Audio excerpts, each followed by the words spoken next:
আসসালামু আলাইকুম, কি অবস্থা সবার? আশা করি সবাই অনেক বেশি ভালো আছো। তো তোমরা যারা জাহাঙ্গীরনগর বিশ্ববিদ্যালয়ে এই ইউনিটে পরীক্ষা দিতে যাও, যাদের স্বপ্ন জাহাঙ্গীরনগর বিশ্ববিদ্যালয়ে সিএসি আইআইটির মতো টপ সাবজেক্টে পড়ার, তো তাদের জন্য মূলত এই ভিডিওটা। তো জাহাঙ্গীরনগর বিশ্ববিদ্যালয়ের প্রস্তুতি নিয়ে এ টু জেড আমরা এই ভিডিওতে আলোচনা করব। তো এখানে তোমরা কিভাবে প্রিপারেশন শুরু করবা, শর্ট সিলেবাস পড়তে হবে না ফুল সিলেবাস পড়তে হবে, প্রশ্নের প্যাটার্নটা কেমন হয়ে থাকে এবং তোমাদের চান্স পেতে আসলে কত মার্ক টার্গেট করা উচিত, ঠিক আছে, এবং পরীক্ষা কবে হবে, এই অল্প সময়ের মধ্যে তোমরা প্রিপারেশনটা কিভাবে গুছাই নিবা, কোন বই পড়বা, এই সকল বিষয় নিয়ে আলোচনা করব। তো অবশ্যই যারা জাহাঙ্গীরনগর বিশ্ববিদ্যালয়ে ভর্তি পরীক্ষা দিবা তারা ভিডিওটা সম্পূর্ণ দেখবা।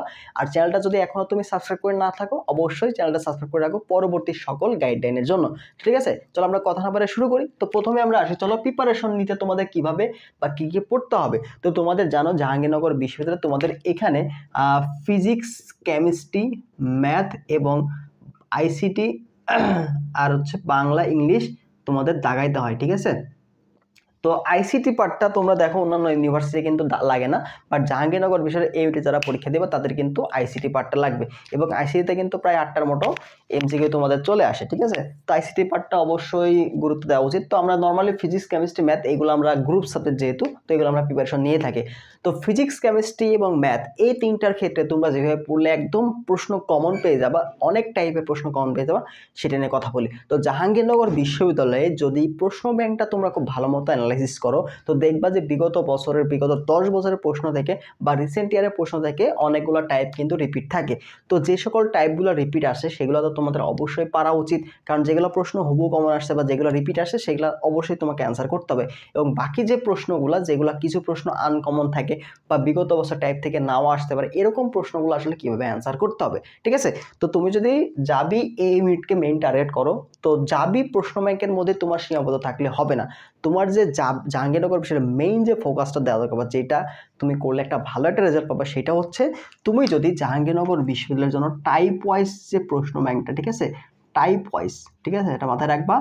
টাইপ ওয়াইজ কোশ্চেন ব্যাংক, এবং এই কোশ্চেন ব্যাংকটা কোনটা, এটা অবশ্যই ভার্সিটি এ ইউনিটের যে কোশ্চেন ব্যাংকটা আছে না, অর্থাৎ যেখানে সকল ইউনিভার্সিটির প্রশ্নগুলো থাকে, ঠিক আছে। তো সকল ইউনিভার্সিটির প্রশ্নগুলো হয় কেন তোমাকে বললাম টাইপ ওয়াইজ, কারণ একটা চ্যাপ্টারে তোমার যে সকল টাইপগুলো আছে সেগুলো টাইপ তুমি যদি কনসেপ্টটা ক্লিয়ার রাখো এবং বিগত বছরের যে প্রশ্নগুলো সেগুলো যদি ভালো মতো প্র্যাকটিস করে যাও, দেখবা জাহাঙ্গীরনগর বিশ্ববিদ্যালয়ের প্রশ্নগুলো তোমার জন্য অনেক বেশি ইজি হবে। এখন তুমি জাহাঙ্গীরনগরতে শুধু পরীক্ষা দিবা না, অন্যান্য ইউনিভার্সিটির পরীক্ষা দিবা, তো এখানে তোমাদের অনেকগুলো লাভ হচ্ছে। তুমি যে টাইপ ওয়াইজ কোশ্চেনগুলো সলভ করো, তোমার জাহাঙ্গীরনগর বিশ্ববিদ্যালয় তো কভার হচ্ছেই, পাশাপাশি কোনো কারণে যদি জাহাঙ্গীরনগর পরীক্ষায় তোমার চান্স মিস হয়ে যায়, তোমরা জানো জাহাঙ্গীরনগর কিন্তু প্রচুর পরিমাণে কম্পিটিশন হয়, এখানে সিট সংখ্যা কম বাট কম্পিটিশনটা অনেক বেশি। একটা সিটের জন্য দেখা যায় যে 100+, 150+ স্টুডেন্ট কিন্তু লড়াই করে, ঠিক আছে। তো তোমার যদি জাহাঙ্গীরনগর চান্স মিসও হয়ে যায়, পরবর্তী যে পরীক্ষাগুলো আছে, চুপি আছে, গুচ্ছ আছে, কৃষি আছে, সেগুলোতে তোমার কিন্তু চান্স হয়ে যাবে, ঠিক আছে। তো ব্যাকআপ প্ল্যান তোমার কিন্তু হয়ে যাচ্ছে। তো প্রত্যেকটা টাইপ ধরে ধরে তোমাদের বিগত সালের কোশ্চেনগুলো, মেইনলি তুমি জাবি কোশ্চেনগুলোকে অবশ্যই ভালো করে ফোকাস করবা, পাশাপাশি অন্যান্য ইউনিভার্সিটির যে কোশ্চেনগুলো আছে সেগুলোও তুমি ভালো করে সলভ করবা। আর জাবিতে প্রশ্নগুলো কিন্তু তোমার দেখতে মনে হবে সহজ, বাট প্রশ্ন তুমি ভুল করে আসবা, এই জিনিসটা কিন্তু হয়ে থাকে জাহাঙ্গীরনগর বিশ্ববিদ্যালয়ে। জাহাঙ্গীরনগর বিশ্ববিদ্যালয়ে তুমি পরীক্ষা দিবা, দিয়ে তোমার মনে হবে যে শিওর চান্স, আরে আমি তো এখানে একটা শিওর চান্স পেয়ে যাবো, একদম দাগায় আসছি, বাট রেজাল্টে দেখবা তোমার নামই থাকবে না। এরকম কিন্তু ঘটে, কেন হয়, কারণ প্রশ্নের প্যাটার্নের উপরে, প্রশ্নের প্যাটার্নটা কিন্তু একটু ট্রিকি দিয়ে দেয়, প্রশ্ন দেখে মনে হবে সহজ, বাস তোমার কাছে কিন্তু কঠিন, ঠিক আছে। তো বাংলা, ইংলিশ নিয়ে তোমরা একটু টেনশন আছো, বা আইসিটি নিয়ে কি করবো হয়, আইসিটির ক্ষেত্রে তোমাদের একটা কথা বল, আইসিটির ক্ষেত্রে তুমি জাস্ট একটা কাজ করো, সেটা হচ্ছে প্রশ্ন ব্যাংকের যে টপিকগুলো থেকে প্রশ্ন আছে এগুলো ভালো করে দেখো, প্রশ্ন ব্যাংক প্লাস হচ্ছে মেইন বই, ঠিক আছে। তো ভাই মেইন বই কি আমাদের সবগুলো পড়তে হবে না, মেইন বই তোমাদের দায় অনলাইনে একদম এ টু জেড পড়ার দরকার নাই, তোমরা জাস্ট মেইন বই থেকে যে অনুশীলনী আছে না আইসিটির, এই অনুশীলনীর যে এমসিকিউগুলো আছে, এই অনুশীলনীর এমসিকিউগুলো তুমি ভালো করে সলভ করো, ঠিক আছে। বহুপদী সমাপ্তির সূচক বা একসাথে 3টা অপশন এগুলো বাদ দিয়ে, যেমন বহুপদীর প্রশ্ন তো জাবিতে আসবে না ওই আইসিটি থেকে, তো তুমি জাস্ট যেগুলো অনুশীলনী এমসিকিউগুলো আছে বোর্ডে আসছে, বিভিন্ন ভার্সিটিতে আসছে, ওই টাইপগুলো ধরে ধরে করলেই তোমাদের এখান থেকে ম্যাক্সিমাম প্রশ্ন কমন চলে আসবে। আর তোমরা জানো যে রাবিতেও কিন্তু আইসিটি আছে, তো তোমরা রাবি প্লাস জাবির যে আইসিটি কোশ্চেন ব্যাংকটা আছে এটা খুব ভালো মতো সলভ করবা, তাহলে দেখবা যে আইসিটির ম্যাক্সিমাম প্রশ্ন তোমরা এখানে কমন পেয়ে যাবা। আর বাংলা ইংরেজির ক্ষেত্রে তোমাদের যে কাজ হবে, বিশেষ করে বাংলার ক্ষেত্রে, তো বাংলার ক্ষেত্রে ব্যাকরণ পাঠ থেকে 2টা প্রশ্ন আসে এবং সব দেখা গেলে প্রথম পদ থেকে একটা প্রশ্ন আসে এরকমভাবে, বা প্রথম পদ থেকে 2টা প্রশ্ন, ব্যাকরণ থেকে একটা প্রশ্ন, এরকমভাবে মিক্স করে প্রশ্ন আসে। তো তুমি এখানে লেখক পরিচিতিটা বেশি ইম্পর্টেন্ট দিবা, ঠিক আছে। প্রথম পদ থেকে লেখক পরিচিতি এবং তোমার যে ব্যাকরণ পার্টগুলো আছে এই ব্যাকরণ পার্টগুলোকে গুরুত্ব দিবা, ঠিক আছে? তাহলে দেখবা যে এখান থেকে প্রশ্ন কমন পেয়ে গেছো। আর ইংরেজির ক্ষেত্রে অবশ্যই গ্রামার পার্ট থেকে প্রশ্ন আসবে এবং ভোকাবুলারি পার্ট থেকে প্রশ্ন আসবে। তো ভোকাবুলারির জন্য কি করবা? তো ভোকাবুলারির জন্য তোমাদের যে কাজটা সেটা হচ্ছে বিগত বছরের প্রশ্নগুলো দেখবা, বিভিন্ন ইউনিভার্সিটিতে আসা যে সকল পার্টস অফ স্পিচ যে সকল সিনোনিম অ্যান্টোনিম বা ভোকাবুলারি যে পার্টগুলো আছে সেগুলো দেখবা, এবং গ্রামার পার্টটা ভালো করে দেখলেই তোমাদের হয়ে যাবে। নর্মালি যে গ্রামার পার্টগুলো থেকে প্রশ্ন আসে, parts of speech, voice, narration, এইগুলো থেকে ঘুরে ফিরে প্রশ্ন আসে, সেগুলো একটু ভালো করে দেখবা। ঠিক আছে? তো ব্যাকরণ পার্ট বা গ্রামার পার্ট থেকে যেন প্রশ্ন আসলে তোমার যেন ভুল না যায়, এটা তুমি মাথায় রাখবা। তো এই ছিল মূলত প্রিপারেশন রোডম্যাপটা, এবং চেষ্টা করো আগামী তোমাদের যে অক্টোবর এবং নভেম্বর এই মাসের মধ্যে তোমাদের সিলেবাস শেষ করা, কারণ তোমাদের ভর্তি পরীক্ষা কিন্তু জানুয়ারি মাসে অনুষ্ঠিত হয়ে যাবে। জাহাঙ্গীরনগর ভর্তি পরীক্ষা এই জানুয়ারি মাসে কিন্তু অনুষ্ঠিত হয়ে যাবে। কারণ তুমি যদি অক্টোবর নভেম্বরের মধ্যে সিলেবাসটা ভালোমতো শেষ করতে পারো, ডিসেম্বর মাসটা তুমি ফুল একদম তুমি রিভিশন দিতে পারবা। ঠিক আছে? তো রিভিশনটা তোমার এখানে কিন্তু মোস্ট ইম্পর্টেন্ট। ওই যে বললাম জাহাঙ্গীরনগর বিশ্ববিদ্যালয়ে তোমার কিন্তু পরীক্ষাগুলো ট্রিকি আসে, তো তোমার সহজ প্রশ্ন আসবে, বাট তুমি সহজ প্রশ্নগুলো যদি রিভিশনের মধ্যে না থাকো তুমি কিন্তু ভুলে যাবা। ঠিক আছে? তো আমাদের জাবি এই ইউনিটের কোশ্চেন ব্যাংক, আমাদের যে এক্সাম ব্যাচটা আছে এটাতে আমরা কিন্তু প্রায় অক্টোবর নভেম্বরের মধ্যে সিলেবাস শেষ করে তোমাদের ডিসেম্বরের একদম রিভিশন এক্সাম বা paper final, subject final, model test এগুলো শুরু হয়ে যাবে। তো জাবি এই ইউনিটের এক্সাম ব্যাচটা কিন্তু তোমাদের জন্য একদম সেরা হয়ে যাচ্ছে। কারণ তোমরা জানো তো, তুমি যদি বাসায় একা একা পড়তে যাও বা কোচিংয়ে যেভাবে করো না কেন, তোমার একটা রুটিন বা গাইডলাইনের মধ্যে থাকলে তোমাদের পড়াটা কিন্তু ভালো হবে বা গুছানোভাবে নিতে পারবা। তোমার যদি একটা রুটিন তুমি মেনটেন করতেছো, রুটিন অনুযায়ী পড়তেছো, বাট পরবর্তীতে এসে তুমি ওই অনুযায়ী পরীক্ষা দিতেছো। আরেকটা বিষয়, তোমাদের যেহেতু কোশ্চিন ব্যাংক সলভ করতে হয়, তো আমাদের জাবি ইউনিটের যে কোশ্চিন ব্যাংক সলভিং যে কোর্সটা আছে, বা আমাদের উদ্ভাসের যে ভার্সিটি কমিটির যে কোশ্চিন ব্যাংক সলভ করতে কোর্সটা আছে গত বছরের যে আর্কাইভ ক্লাসগুলো, সেগুলো কিন্তু আমাদের এই জাবি ইউনিট কোশ্চিন ব্যাংক সলভে তোমরা ইনক্লুড পাবা। এবং আমরা 24-25 প্রশ্নগুলো কিন্তু তোমাদের দিতেছি, দেখবা 24-25 প্রশ্নগুলো সলভ আমরা কিন্তু ক্লাস দিতেছি। তো এই ক্লাসগুলো তুমি কিন্তু এখানে পেয়ে যাবে। তো ultimately latest question bank solve কোর্সের তুমি কিন্তু এখানে পেয়ে যাচ্ছ। তো একটা এক্সাম বেসের মধ্যেই তুমি এক্সামগুলো পাচ্ছ অধ্যায়ভিত্তিকভাবে, একদম গাইডলাইনের মধ্যে থেকে সকল সাবজেক্টের ফিজিক্স, কেমিস্ট্রি, আইসিটি এবং হচ্ছে বাংলা, ইংরেজি সকল এক্সাম কিন্তু আমাদের এক্সাম বেসে পাচ্ছ। ঠিক আছে? তো এক্সাম বেসটাতে তোমরা দ্রুত ভর্তি হয়ে যাও। আমরা আগামীকাল থেকে কিন্তু শুরু করে দেবো, আগামী 5 তারিখ থেকে তোমাদের কিন্তু লাইভ এক্সাম শুরু হয়ে যাবে। তো দ্রুত দেরি না করে তোমরা আমাদের যাবে এক্সাম বেসে দ্রুত ভর্তি হয়ে যাবে। ঠিক আছে? তবে আসলে শর্ট সিলেবাস পড়লে হবে কিনা, হ্যাঁ অবশ্যই এখানে শর্ট সিলেবাস পড়লে ম্যাক্সিমাম প্রশ্ন তুমি কম পাবা। তো শর্ট সিলেবাসটাই ভালো করে ফোকাস করো, শর্ট সিলেবাস তোমার জন্য এনাফ। ঠিক আছে? শর্ট সিলেবাস তোমার জন্য এনাফ হয়ে যাবে। তো জাবির জন্য কোন কোন চ্যাপ্টারগুলো বেশি ইম্পর্টেন্ট, কোনগুলো থেকে বেশি প্রশ্ন আসে, সে সকল টাইপ নিয়ে কিন্তু আমাদের পরবর্তী ভিডিওতে তোমাদের জানানো হবে। তো অবশ্যই চ্যানেলটা সাবস্ক্রাইব করে রাখো, এবং যারা এক্সাম বেসে ভর্তি হবা তার জন্য তো টপিক অ্যানালাইসিস বা এগুলো সাজেশন থাকবে, যে কোন কোন টপিকগুলো তোমাদের ভালো করে পড়তে হবে সেগুলো তোমাদের কিন্তু দিয়ে দিব। ঠিক আছে? আর প্রশ্ন প্যাটার্ন দেখো কেমন হয়ে থাকে। তো প্রশ্ন প্যাটার্ন নিয়ে আমরা আগেই কথা বললাম। তো প্রশ্ন প্যাটার্নগুলো আমাদের এখানে সহজ প্লাস হচ্ছে ট্রিকি। ঠিক আছে? প্রশ্ন সহজ আসবে, বাট প্রশ্ন তোমাকে ধরতে হবে। তুমি প্রশ্ন অনেক সময় ধরতে পারবে না, প্রশ্ন তোমার দেখে মনে হবে একরকম, বাট অ্যান্সারটা হবে আরেক রকম। এরকমভাবে তোমার কিন্তু প্রশ্ন সেট করা থাকে।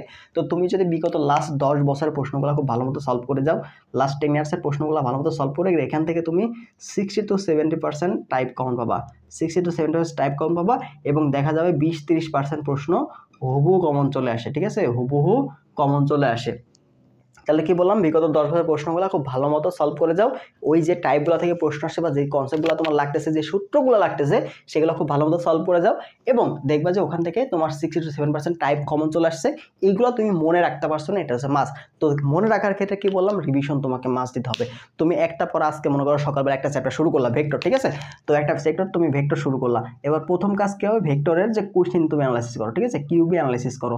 এই অ্যানালাইসিস করে যে টপিকগুলো পাচ্ছ, ওই টপিকগুলোর কনসেপ্টটা তুমি ক্লিয়ার করো। ঠিক আছে? কনসেপ্টটা ক্লিয়ার করো। তো দেখো তুমি কোশ্চেন ব্যাংক অ্যানালাইসিস করলা, তখন তোমার টপিকগুলো সম্পর্কে একটু ধারণা আসলো।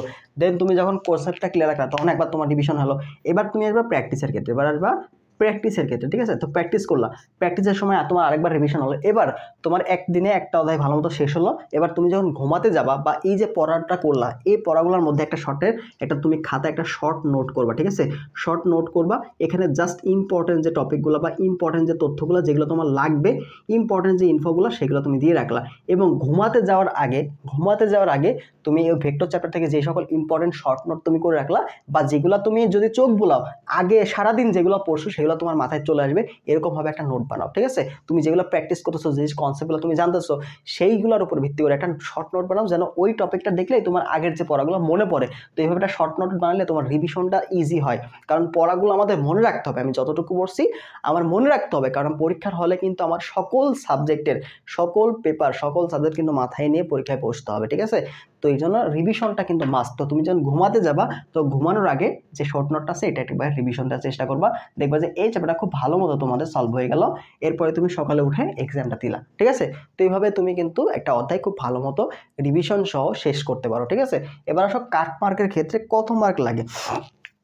তো কাট মার্কের ক্ষেত্রে যদি বলি, তো এখানে আমাদের 80 মার্কের পরীক্ষা হয়, 80 মার্কের তোমাদের পরীক্ষা হয়। তো 80-র মধ্যে তুমি যদি 50-55 এই রেঞ্জের মধ্যে মার্ক তুলতে পারো, ঠিক আছে? 50-55 মাত্র রাখবা, অনেক সময় এর কমও হয়। তুমি দেখবা যে বিগত বছরগুলোতে শিফট ওয়াইজ যেহেতু পরীক্ষা হয়েছে, তো শিফট ওয়াইজ কিন্তু ভ্যারি করতে পারে, বাট সবচেয়ে সেফ জোন হচ্ছে 50+ যদি রাখতে পারো 80-র মধ্যে, তাহলে তোমার একটা সিট নিশ্চিত হয়ে যাবে, ঠিক আছে? 80-র মধ্যে 50+ যদি রাখতে পারো, এটা সবচেয়ে সেফ জোন, সবচেয়ে সেফ জোন। এখন ক্ষেত্র বিশেষে এর কমে আসতে পারে, আবার নাও আসতে পারে, বাট 50+ হলে তুমি একটা সিট নিশ্চিত করতে পারবে, ঠিক আছে? তো কাটমার্কটা তুমি মিনিমাম 50টা এমসিকিউ সঠিক করার চেষ্টা করবা, নেগেটিভ মার্কিং সহ। এবং তুমি 50 সঠিক করলা, 30টা আবার নেগেটিভ খাইলা, তখন আরেক এক ঝামেলা, তাই না? তো এইটা বিষয়টা মাথায় রাখতে হবে, ওকে? তো এইভাবে তোমরা জাস্ট আগামী 2 মাস চেষ্টা করো খুব ভালো মতো এই অক্টোবর মাসটা অ্যাপ্লাই করা, ঠিক আছে? তো এই অক্টোবর মাসটা তুমি যত ভালো করে কাজে লাগাতে পারবা বা যত বেশি শেষ করতে পারো পড়াটা, তোমার কিন্তু আগামী নভেম্বর মাস বা ডিসেম্বর মাস এই 2 মাসটা তোমার জন্য রিভিশন দেওয়াটা বা পড়া কভারটা দেওয়া শুরু হবে। তোমাকে ফ্লোর মধ্যে আসতে হবে। তোমরা যারা সেকেন্ড টাইমার আসো, তোমাদের কিন্তু মেইন টার্গেট থাকে বা প্রথম টার্গেট থাকে কিন্তু জাহাঙ্গীরনগর বিশ্ববিদ্যালয়। তো তোমাদের কিন্তু একটা সিট এখানে নিশ্চিত করতে হবে। আর এই বছর কিন্তু তোমরা একটা ভালো একটা সুযোগ পাচ্ছ, কারণ জানো 24-25 ব্যাচটা কিন্তু এখানে আলাদাভাবে যারা মেডিকেল প্রিপারেশন নিচ্ছে, যারা আলাদাভাবে ইঞ্জিনিয়ারিং প্রিপারেশন নিচ্ছে, ওরা কিন্তু এখানে আসে প্রিপারেশন, ভার্সিটি প্রিপারেশন নিতে পারবে না। তো তোমাদের এখানে কিন্তু জাহাঙ্গীরনগর বিশ্ববিদ্যালয়ের চান্স পাওয়াটা অনেক বেশি ইজি হবে, ঠিক আছে? তো তোমরা এই সুযোগটা কাজে লাগাতে পারো। আর ফার্স্ট টাইমার চেষ্টা করো যদি জাহাঙ্গীরনগর বা ঢাবির পরে যদি এটাতে হয়, বা তুমি যে কোনো ঢাবির জন্য যদি ভালোভাবে প্রিপারেশন নিতে পারো, সকল কনসেপ্ট ক্লিয়ার রাখতে পারো, তোমার জাবিতে অটোমেটিক হয়ে যাবে, ঠিক আছে? তো যে কোনো একটা ইউনিভার্সিটিকে খুব ভালো মতো প্রিপারেশন নাও, ভার্সিটি এইমটাই কোশ্চেন ব্যাংকগুলো টাইপ ওয়াইজ সলভ করে যাও, কনসেপ্টগুলো মাথায় রাখার চেষ্টা করো, বেশি বেশি শর্টকাট এবং হ্যান্ড ক্যালকুলেশন প্র্যাকটিস করো, ইনশাল্লাহ তোমার এখানে ভালো কিছু হয়ে যাবে। হ্যান্ড ক্যালকুলেশনগুলো কিন্তু মাস্ট তোমাকে লাগবে, কারণ এখানে ক্যালকুলেটার অ্যালাউ না, ঠিক আছে? তো গাণিতিক প্রশ্নগুলো কিন্তু অবশ্যই লাগবে। আর বিগত বছরের 10 বছরের মিনিমাম প্রশ্নগুলো ভালো মতো সলভ করে গেলে এখানে ম্যাক্সিমাম প্রশ্ন কমন পেয়ে যাবা, ঠিক আছে? আর আমাদের যাদের এক্সাম ব্যাচে এখনো ভর্তি হয় নাই, দ্রুত ভর্তি হয়ে যাও। আগামীকাল থেকে আমাদের কিন্তু লাইভ এক্সাম শুরু হয়ে যাবে, তো দেরি করো না। আমাদের রুটিন কিন্তু পাবলিশ হয়ে গেছে, ওয়েবসাইট থেকে তোমরা রুটিনটা দেখতে পারবা। প্রথম ফেজের ওই ফেজ শেষ হলে আবার আমরা রুটিন আপডেট করে দিব, আবার নতুন করে রুটিন আসবে, ঠিক আছে? তো যারা ভর্তি হবা দ্রুত হোয়াটসঅ্যাপে যোগাযোগ করো, অথবা আমাদের ওয়েবসাইট লিঙ্ক দেওয়া আছে সেখানে ভিজিট করে তোমরা আমাদের বাকি কোর্সগুলো দেখতে পারো, আবার এই কোর্সেও এনরোল করতে পারো, ঠিক আছে? তো যারা ভর্তি হবা দ্রুত ভর্তি হয়ে যাও। তো একটা জার্নি ইনশাল্লাহ, একটা ভালো একটা জার্নি হবে, একটা গাইডলাইনের মধ্যে থেকে প্রিপারেশনটা সুন্দর মতো তুমি গুছিয়ে নিতে পারবে ইনশাল্লাহ। তো ভালো থাকো সবাই, দেখা হবে পরবর্তী ভিডিওতে। আল্লাহ হাফেজ।